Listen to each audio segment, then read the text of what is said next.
WENJ HD Millville, Atlantic City, a Town Square media station. This is Game Night with Josh Hennig on 97.3 ESPN and the free mobile app. Now, live from the Matt Black Kia Studios. Oh, what a move! Here's Josh Hennig. Hump Day Wednesday edition of Game Night on 97.3 ESPN FM, 97.3 ESPN mobile app. We are live on your radio. We are live on the 97.3 ESPN mobile app. We are live streaming on video as well. You can catch us here live in the Matt Black Kia Studios. Glad to have you guys on board the show today. We got some news to get to here on the show. A little NFL news, a little Phillies news, and the Ben Simmons drama continues.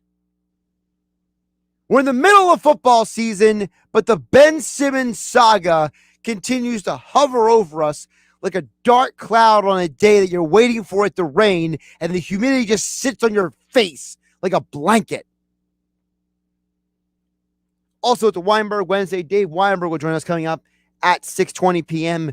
Talk more Eagles and football with him as well. And of course, you guys can always join the conversation. Text board 609-403-0973. Message the show through the 97.3 ESPN mobile app. Download for free thanks to First Bank of Sea Isle City. And of course, if you have the 97.3 ESPN mobile app, you would have seen the latest news updates, one of them concerning the Philadelphia Phillies. Zach Eflin is undergoing surgery to repair the right patellar tendon in his right knee on Friday, not just ending his season, but prohibiting him from starting next season. It is most likely to return for him is next summer. This is a 6 to 8 month recovery timetable. And that's not even getting back to pitching. That's just literally recovering from the surgery.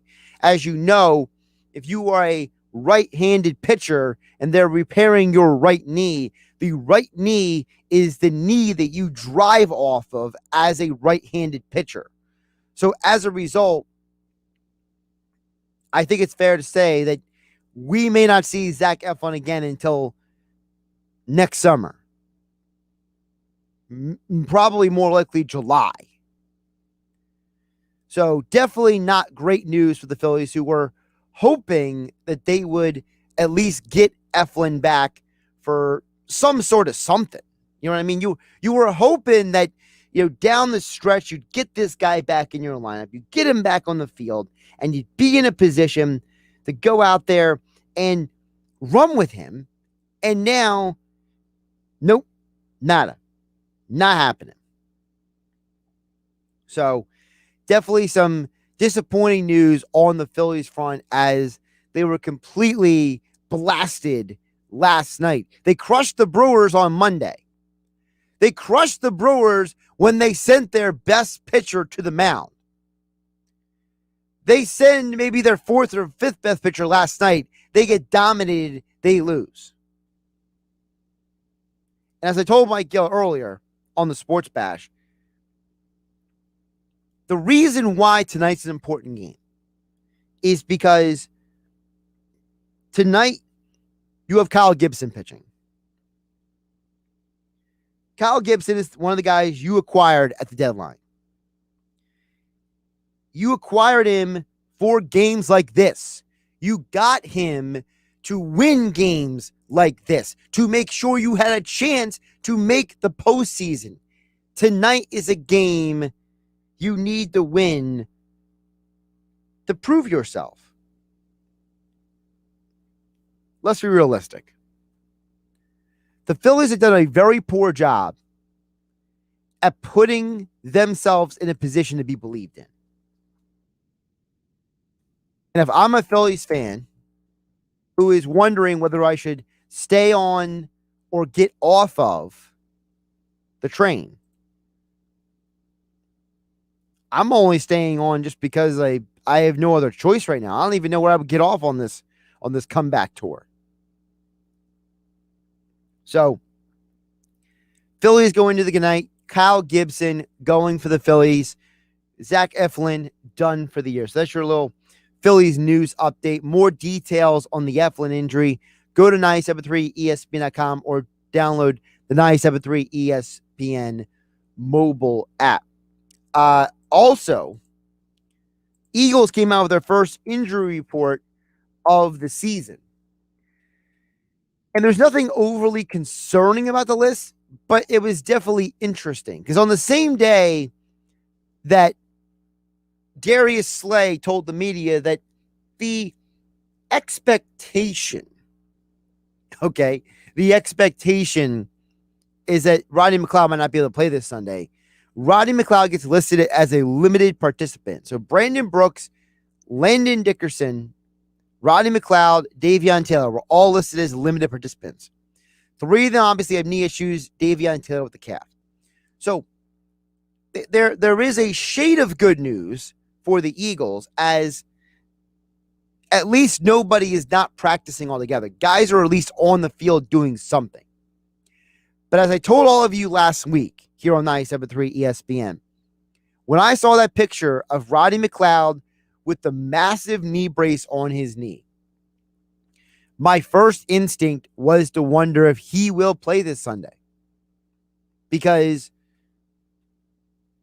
his knee in that kind of brace does not lend a lot of confidence into you believing that this guy is going to be healthy.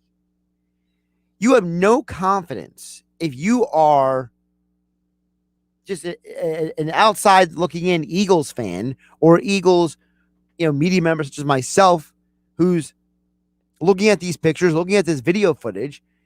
I don't see anything that tells me that this guy is going to play on Sunday. And if that's the case, you got Marcus Epps and Anthony Harris in your secondary going against the Falcons team that, sure, they have a garbage defense, but they still have Matt Ryan. They still have Calvin Ridley. They drafted Kyle Pitts for a reason. Arthur Smith is a new coordinator. I'm telling you, if Rodney McLeod is not out there, I'm a little concerned about the secondary. Because Arthur Smith has shown an experienced resume that tells you that he is good at taking advantage of mismatches. And there is no worse mismatch if you are the Eagles than hoping and praying that Marcus Epps doesn't get eaten alive by Kyle Pitts. Let's be realistic. That is not just a mismatch. That is an extremely bad situation if you're the Eagles. So while there's good news that McLeod is a limited participant, that does not promise you he is going to play on Sunday. And of course, you can hear Eagles versus Falcons this Sunday right here on your home for Eagles football here in South Jersey. Mel Reese, Mike Quick on the call right here on 97.3 ESPN FM. Of course, Billy Schwein in the locker room with Pete Thompson from 10 a.m. to noon. Eagles Radio Network at noon. And then Merrill and Mike on the call here on 97.3 ESPN. Part of a triple header of football action this Sunday on 97.3 ESPN, followed by Brian Baldinger with Compass Media on the call for their late game in the afternoon. Chiefs Browns, and then, of course, Sunday Night Football right here on 97.3 ESPN. And then we get to the absolutely ridiculous situation that continues to be the saga that is Ben Simmons.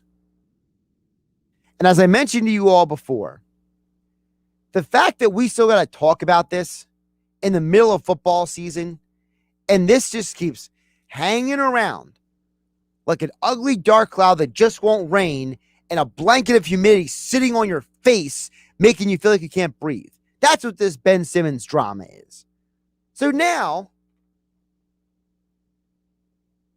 you have Brian Windhorst, who is one of those media guys who he breaks all of his news on television. He almost never breaks it online.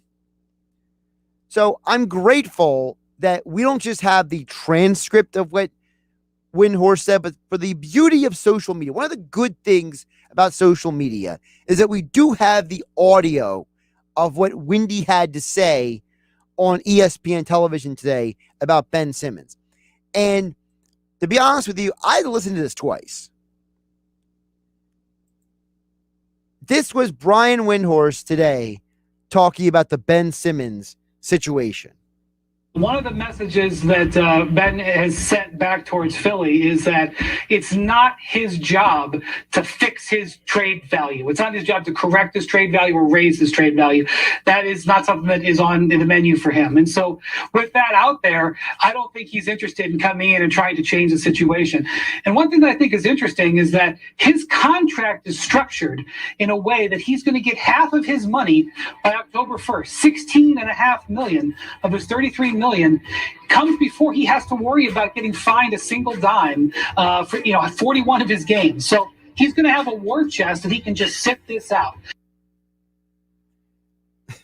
First of all, can we get to the last part there?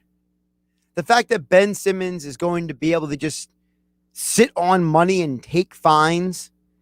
I mean, doesn't that sound like Le'Veon Bell a few years ago, where he was just willing to sit out if he didn't get what he wanted? It's obvious that Ben Simmons does not care what anybody thinks of him, at least outside of his immediate circle. He doesn't care what you think. He doesn't care what I think. He doesn't care what anyone thinks. This dude literally lives in his own reality. And if this happens, this is only going to hurt his public perception. But he doesn't care. He wants out of Philadelphia. He doesn't care. And apparently doesn't care what anybody thinks of him because he thinks it's Philly's job to deal with his trade value. Because he has nothing to do with that in his mind. The absolute ego, just utter ego that he has to think that it's all beyond him. He doesn't deal with any of that. I mean, this guy literally does not care what the perception of him is. I understand that we want this trade to happen and all of us want to be done with the Ben Simmons saga, but there's a part of me that wonders, if you let Ben Simmons just sit out and you don't trade him, what happens? I mean, sure, you're finding him along the way. But realistically, what happens to Ben Simmons? Because they brought up Le'Veon Bell. Remember, Le'Veon Bell was considered, if not the best, one of the best running backs in the NFL before he sat out. And then he came back with the Jets, and it all went sideways. And then he landed in Kansas City. And, well, that didn't work out too great either. And now Le'Veon Bell is on the Ravens practice squad. And I understand there's a difference between football and basketball, but seeing what Le'Veon Bell went through genuinely makes me wonder, if Ben Simmons sits out for however long he wants to hold out until he gets his way to leave town, what does that mean for how the rest of the league perceives him, how the fans perceive him, his brand, his image, the whole 9 yards? Because it's not like Ben Simmons is speaking to the media himself. It's not like Rich Paul is coming out and speaking to the media himself. No, we're getting all this information through reports. Brian Windhorst today, Keith Pompey last week, Shams Charania the week before that, Woj about a month and a half ago. We're getting all of our information from people who cover the league. We're not hearing from the player himself. So you just have to wonder, if you're an NBA team, and this is what Ben Simmons' attitude is, you have no incentive to give the Sixers everything they want. Ben Simmons is acting like it's all of the Sixers' problem. But at the end of the day, what he's not admitting is that he is the problem. Josh Hennig here on Game Night on 97.3 ESPN FM. And of course, 97.3 ESPN mobile app. It's free thanks to First Bank of CLC. We'll get to all your messages a little bit later in the hour. Of course, you can message us through the free 97.3 ESPN mobile app powered by First Bank of Seattle City. The text board is 609-403-0973. We also have messages over on the stream as you watch us on YouTube and Twitter at 973 ESPN. But coming up next, we will get to a Weinberg Wednesday. Dave Weinberg is back with us on Game Night. We appreciate him jumping on with us when we were filling in for Mike Yell on the Sports Bash. We are back to normal with a Weinberg Wednesday on Game Night. I'm Josh Hennig, and this is 97.3 ESPN. This is the radio home for Philadelphia Eagles football. The Eagles open the 2021 season this Sunday in Atlanta against the Falcons. Flying back. Here comes the rush. He's hit. They've got him back at the 35. Game coverage begins at noon. Merrill and Mike call all the action starting at 1. This is where the Eagles play. 97.3 ESPN, South Jersey's Eagles station.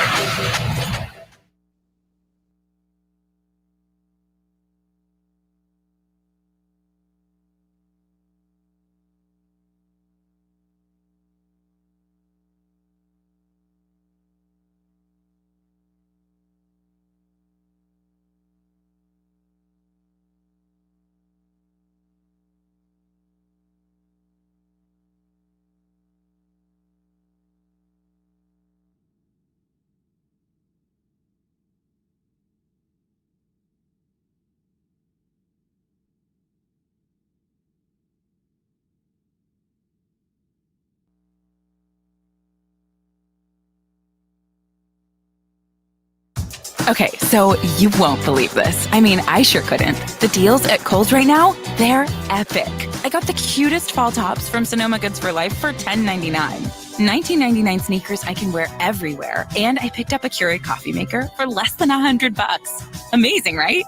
I even got some Kohl's cash. So ready to break out all the layers and pumpkin spice everything. It's...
Listen, the ShopRite LPGA Classic, presented by Acer, is excited to welcome back fans at the Seaview Resort from October 1st through the 3rd. Come see past champions Mel Reed, Lexi Thompson, and the stars of the LPGA battle it out at this shore tradition. Children 17 and under get in free all week. And ShopRite Price Plus cardholders can download 2 free tickets at ShopRiteLPGAClassic.com. Purchase hospitality tickets while they last. We'll see you there.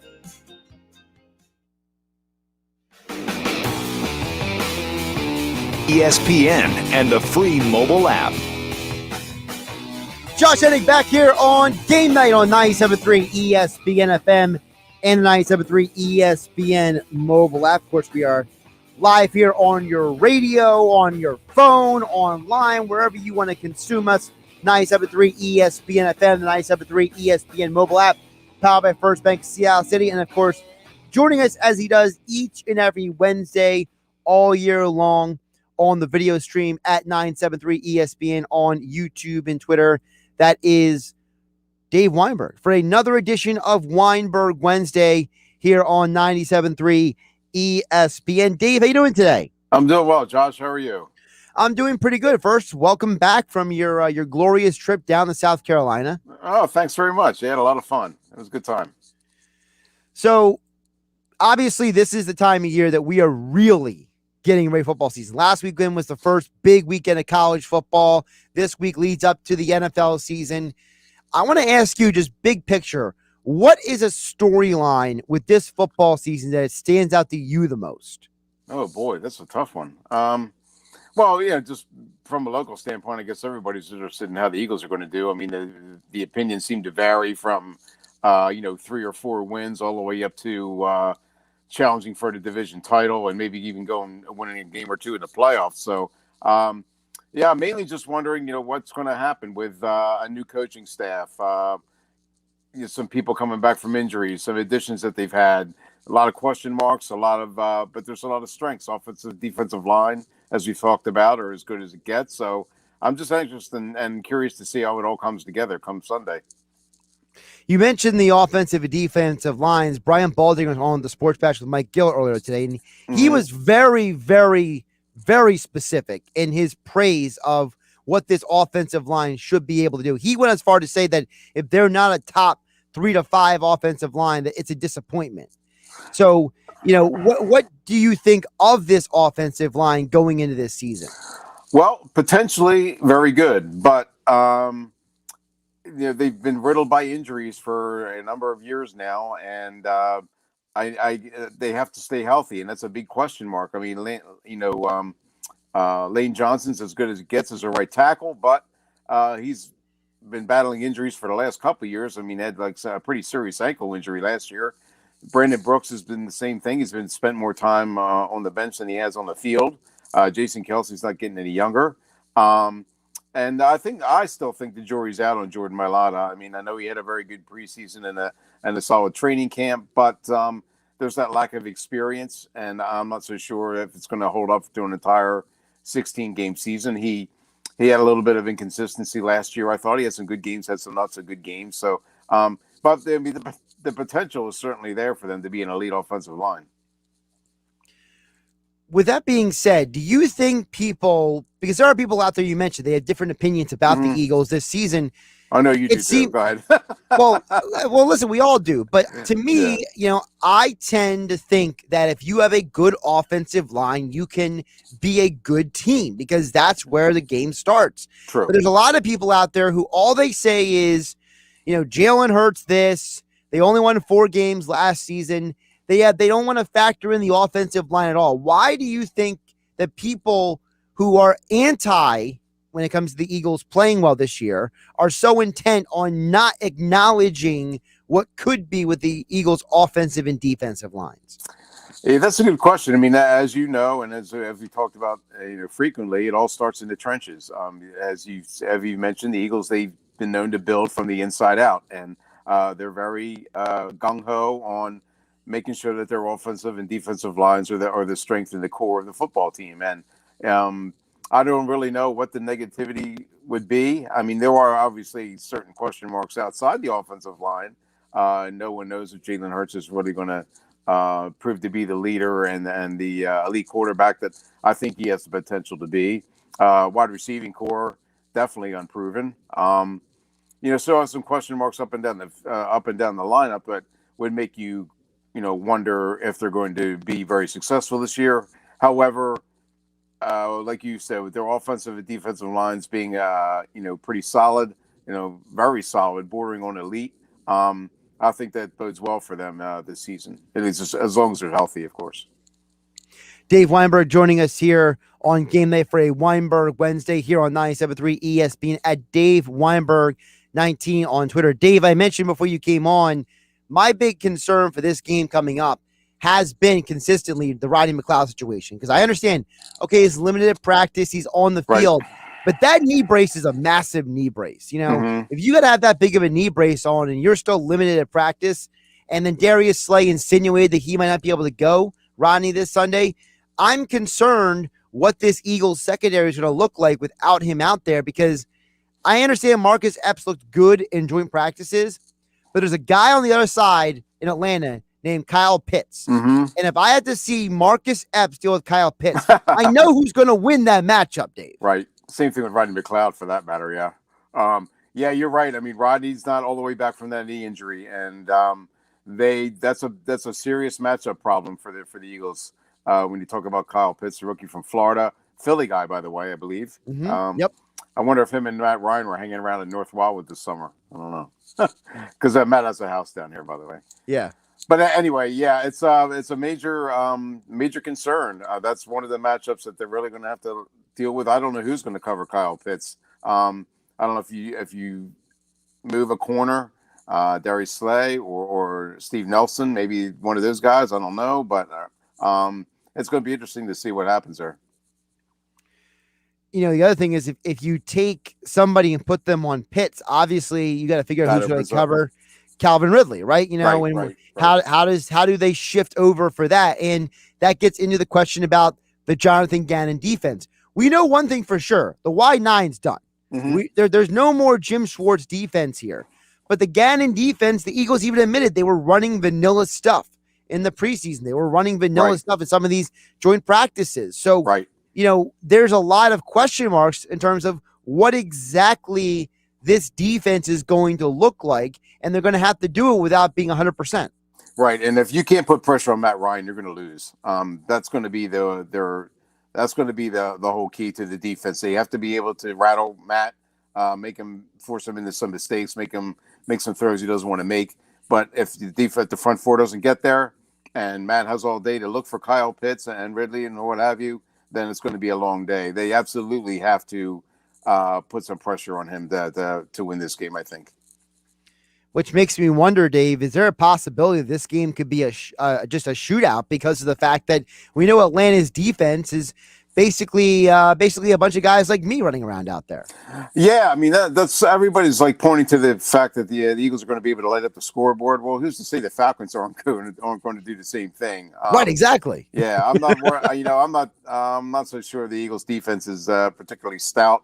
I mean, they're not going to remind anybody of the Doomsday defense or the Steel Curtain or anything. So, but I mean, again, as we've talked about, the potential is there. I mean, you have like Josh Sweat is coming off a pretty good season last year.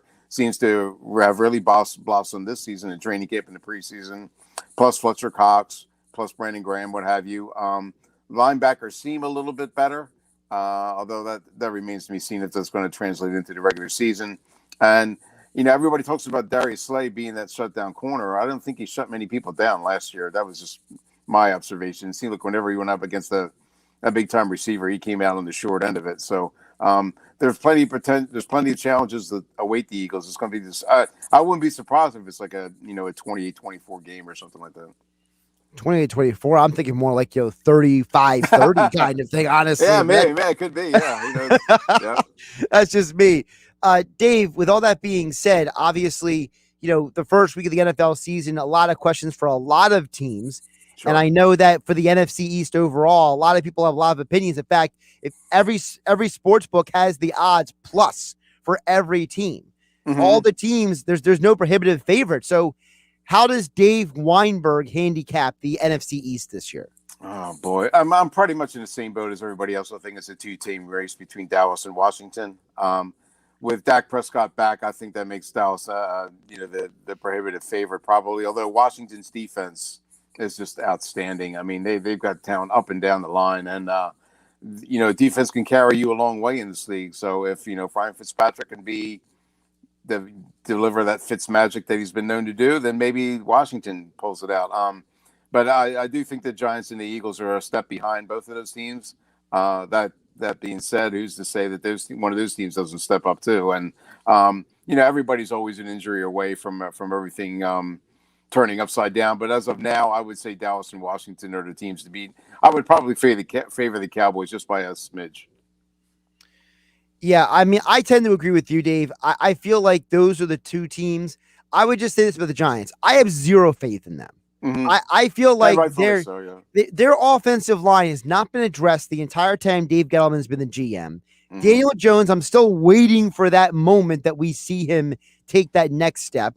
And by the way, they now have 200. They have 200 wide receivers and no offensive linemen. So, right. Of course, now, how many times are we going to see guys argue about touches on the sideline? That's true too. You didn't see Daniel Jones take that step against the Eagles though last year. You mean the step where he fell on his face? Yeah, he fell on his face after an 80-yard run, but yeah, still. He took a lot of steps and then he fell. So Yep, that's true. Dave Weinberg joining us for a Weinberg Wednesday here on 97.3 ESPN. By the way, speaking of the NFC East, tomorrow night we get to see the debut of Corey Clement in a Cowboys uniform. Oh, real! I didn't even know he signed with them. I knew he got cut by the Giants. I didn't know what happened to him after that. Yeah, he's with the Cowboys now? Yeah, I think Corey's trying to go for the quad there. Yeah, really. Entire NFC East. Because he's already got 3 on his resume. Why not go for 4 by the end of his career at this point? Yeah, really. I mean, I'm a big fan of Corey's, dating back to his days at Glassboro High. And it was him and West Hills and Wildwood were like the elite running backs in South Jersey back then. So I've always followed him, and it was an incredible story in 2017. Making the team as an undrafted free agent and then having 100 yards receiving in the Super Bowl. I don't know what really happened with him, though. I mean, I know injuries were a factor, but it just didn't seem like he was able to recapture the magic that he had as a rookie for whatever reason. And hopefully, maybe another new start he'll be able to bring some of that back and have a nice career for himself. Well, I don't think he ever got a fair shot with the Giants anyway, because he was in a crowd. He was in a crowded backfield. There's a ton of backs up there. Whereas with Dallas, he's now the number 3 back / special teams guy. And we know that Dallas literally is basically top heavy. It's Zeke, it's Tony Pollard. And then anybody who watched Hard Knocks knew that apparently the guy who was competing for the 3rd running back slot was a guy who lost his contacts in the middle of the game. And then he had to go find his glasses. So, the Cowboys, they probably needed Corey more than Corey needed them at this point. Yeah. I'm kind of wondering what happened with him with the Eagles, though. They seemed pretty high on him for, a couple of years. And then he kind of I don't know if he got in the doghouse of Howie Roseman or what have you. But I think that he would have been a pretty nice option for them to have this year. But I guess they felt differently. Well, listen, Dave, it gets back to a question I've had a lot because of last season. It's starting to feel more and more that, maybe Doug was so obsessed with some of the veterans on those teams that, for example, the fact that they kept bringing Jason Peters back and they put Alshon Jeffrey out there instead of Travis Fulgham, and the fact that Jordan Howard was getting all those reps. Do you think that was Doug or Howie though?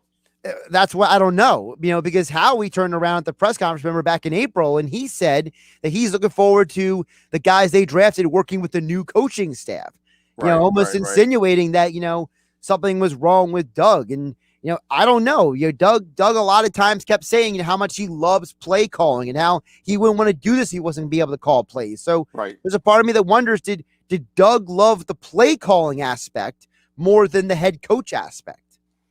I'm probably, I don't know. I just have this, I have the utmost respect for Doug Peterson. I think the Eagles made a gigantic mistake by letting him go. He won them the freaking Super Bowl. I think I personally, I just think he's a tremendous coach. I'm willing to chalk up last year to just, a series of disasters starting when he himself had COVID. But I'm a big believer in Doug Peterson, and I can't bring myself to insult the guy or to demean him in any way. I just can't. Well, I'm not trying to insult or demean him. I'm just thinking out loud, Sure, with I you and the understand. rest of the audience. Cause I feel like a lot of times I mentioned this to Mike Gill earlier off the air. We live in a world where everybody wants a boogeyman. Everybody wants a fall guy, right? That's and true. Yeah. right. And so at the end of the day, we don't always take the time to maybe piece through all the layers at times. And so it's True. like, well, True. people point to Lori or Howie for why Doug isn't here, but no one ever asked the question, did Doug maybe get tired of being here? What was Doug's role in some of the things that happened? I don't know what Doug's role was on draft day. I don't know what Doug's role was in the offseason. I don't know. I know that, we traded for Gardner Minshew. Is it a coincidence that David Caldwell now works in the Eagles front office and he has Howie's ear and he's the guy who drafted Minshew? How do we know that how many of the things the Eagles actually do are actually Howie versus people getting in Howie's ear telling him what they think? That's true. I think maybe Doug's not here is because he wanted more say. Like everybody talks about him wanting to retain his coaching staff and promote certain people, and Jeffrey Lurie, for whatever reason, was dead set against it, and that seemed to be the common theme as to why he was not here. I don't know if that's really true or not, but yeah, I think Doug. I thought he had earned the right to be more involved in the decision making. Like I said, there's a Lombardi Trophy in their trophy case because of him, and I just don't. I'm not sure. I'm not really sure. I don't know anybody's really sure about exactly what went on, but I'm going to I'm going to put the blame more on the front office than I am on Doug Peterson. And listen, I don't think that's a bad take because of the fact you just mentioned the Lombardi Trophy. You know who didn't get a Lombardi Trophy? Not Dick Vermeil, not Buddy. Well, Buddy Ryan didn't even win a playoff game. Not Andy Reid. Andy Reid got there, but they didn't win it. So, there's a point in time where you got to look at Doug Peterson differently in terms of the fact that you had all these coaches come through here and everybody loves Vermeil and everybody loves Buddy Ryan, right? But absolutely. Guess what? It was, Doug, who people made fun of that first year because he couldn't complete a sentence at times. He's the one who led them to the ring. Correct.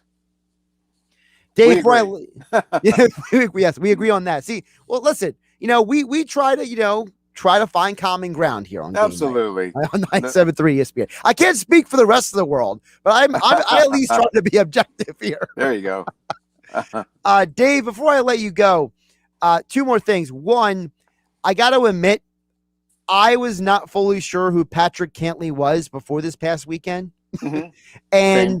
And he's if you didn't, I'm definitely not going to, but I'm just wondering, is it good for golf that a guy like him wins who's not like a name brand, at least in terms of the casual viewer? I don't know if it's good or bad. My problem is with the system itself. I don't get why he entered the tournament with a 2-stroke lead because of what he did last week. It just seems to me that it should be everybody's like the final, whatever there was in the PGA Championship, or the FedEx Cup Championship.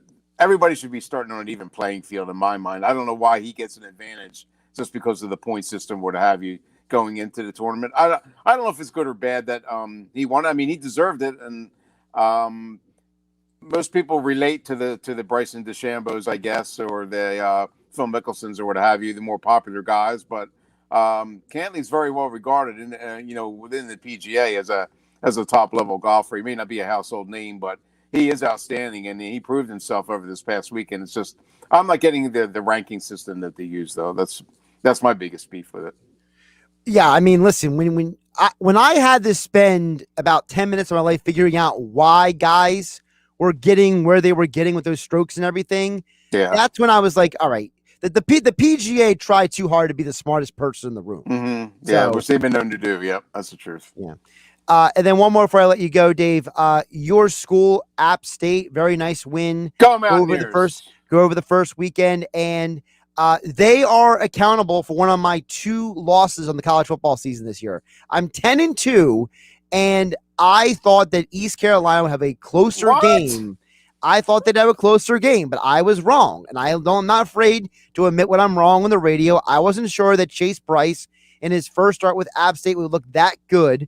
but I was wrong. He actually looked better than I thought he could ever look, honestly. So maybe Watch there's out, something Miami. We're coming for you.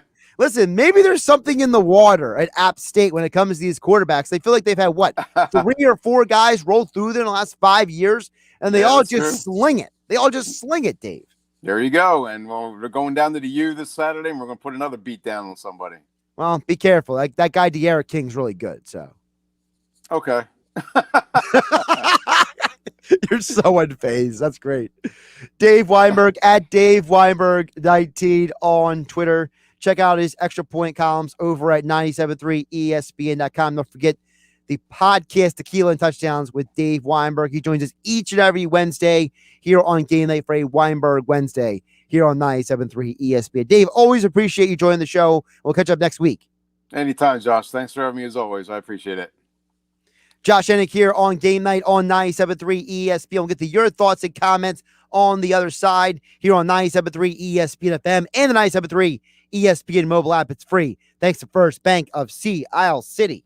The hunt for October continues tonight on ESPN Radio. It is good. Solo home run for Max Muncy. Max Muncy and the Los Angeles Dodgers head to Busch Stadium to face Paul Goldschmidt and the St. Louis Cardinals. Hits one a mile to left field. A monstrous 2-run homer for Goldschmidt. Coverage begins tonight at 7 Eastern. Listen to Major League Baseball on 97.3 ESPN, South Jersey's home of the MLB playoffs and the World Series. It's back to school, and at Matt Blatt Kia, our math is easy. Put 0 down, make 0 payments for 90 days, or pay 0% financing for 60 months on every new 2022 Kia Stinger and Sportage in stock. Plus, we need your trade. We'll even buy it for cash, even if you don't buy a Kia from us. Used car values are at an all-time high. Your car may be worth more than you think. Worried about your credit? Forget it. We finance your future, not your past. All new 2021 Kia Niro EXEV with 0 due at signing and 0 security deposit. Lease just $275 per month. It's basic math. 0 down, 0 payments, or 0 interest for 60 months. Gotta be a Matt Blatt Kia. Offers with approved Tier 1 and 2 credit through Kia Motors Finance. Not all will qualify. 0% based on 1667 per 1,000 borrowed. Negative equity financed into new loan. Niro 36-month lease, 10,000 miles per year. Excludes taxes, title, license, and doc fee. Offers don't combine. Call 877-289-6670 or go to mattblattkianj.com for complete details. Matt Blatt Kia, 6211 Black Horse Pike, Egg Harbor Township. And now on Route 37 in Toms River.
Don't miss the Atlantic City In-Water Boat Show 4 days only, September 9th to the 12th at the Golden Nugget Marina.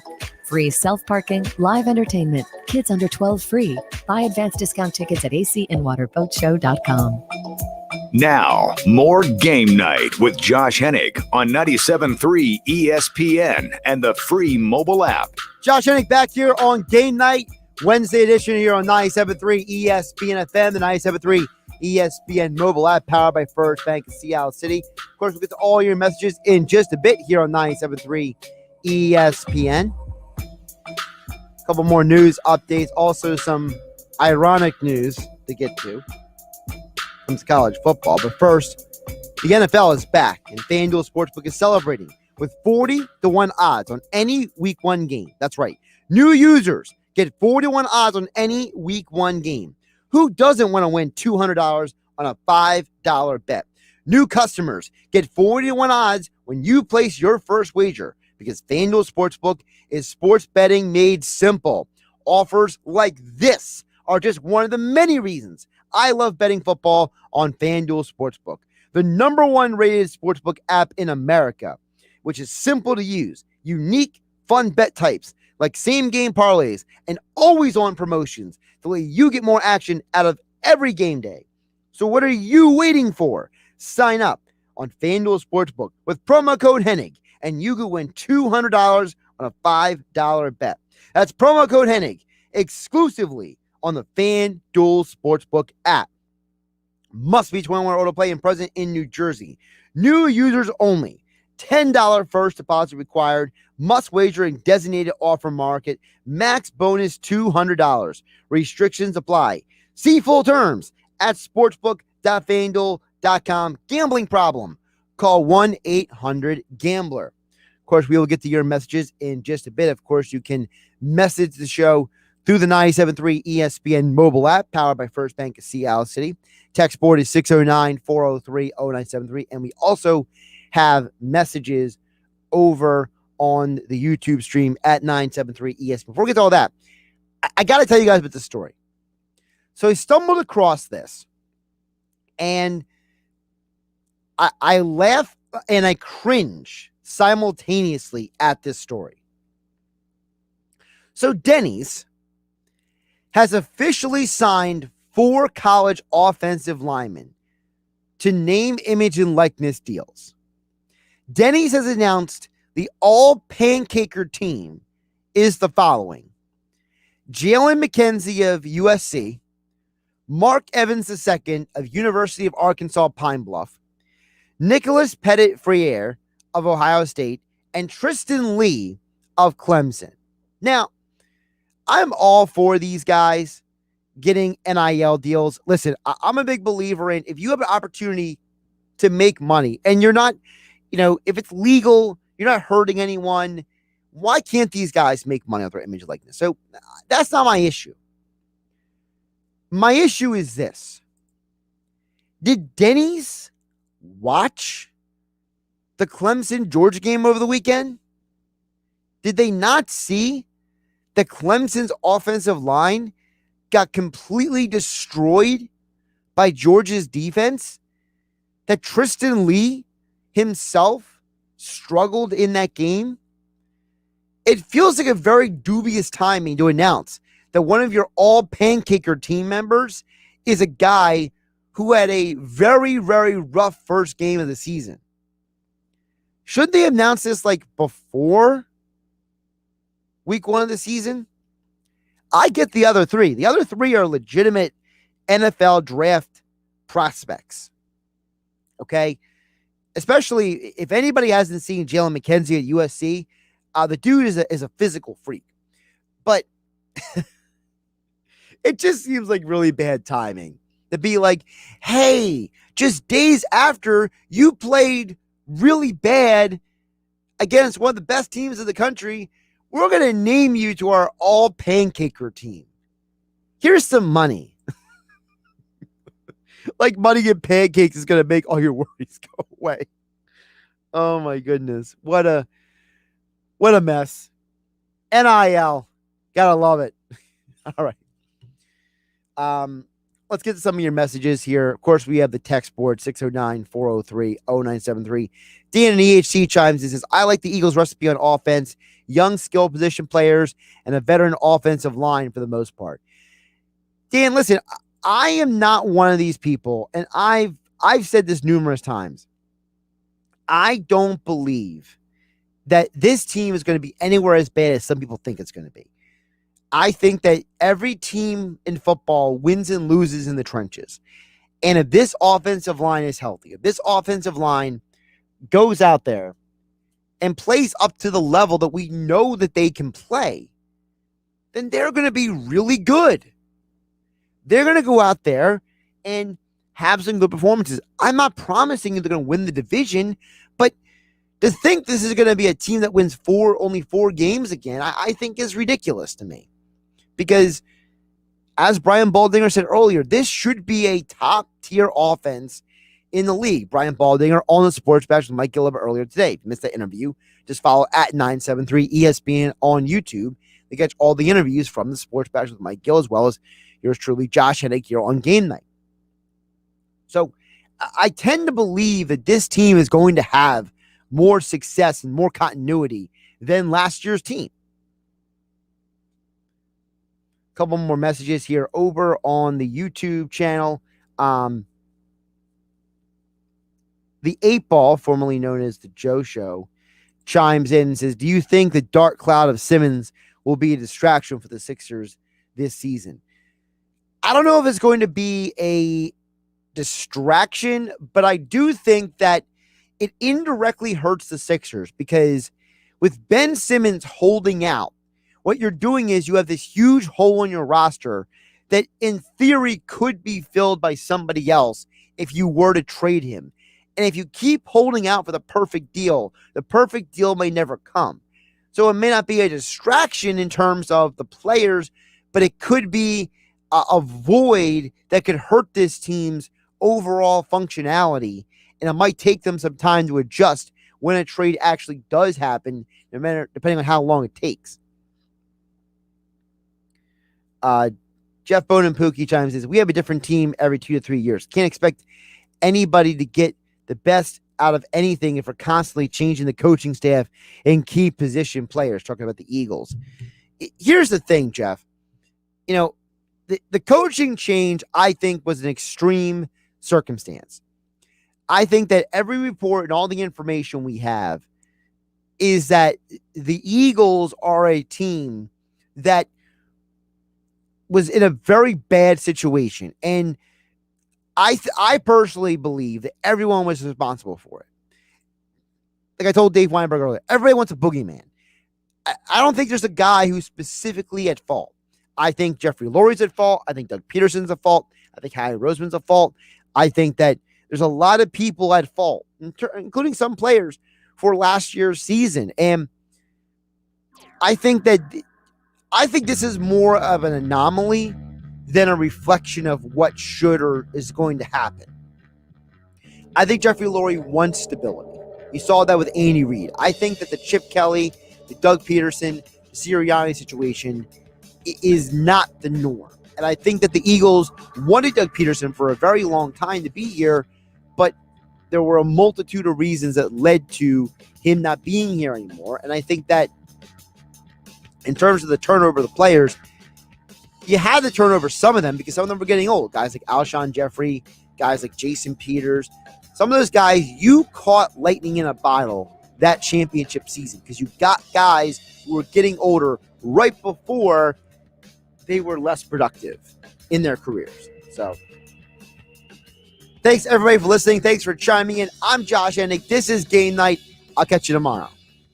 Wake up with Keyshawn, J. Will, and Max. Weekday mornings at 6 on 97.3 ESPN and the free mobile app. Download it now in the Apple Store or Google Play. He dealt with a lot last year. To see the way he shined, the way he rose to the occasion, did he have some bumps in the road? Of course. But I think he's deserving of being QB1 for the Eagles this year. Keyshawn, J. Will, and Max. Listen weekday mornings at 6 on 97.3 ESPN and the free mobile app.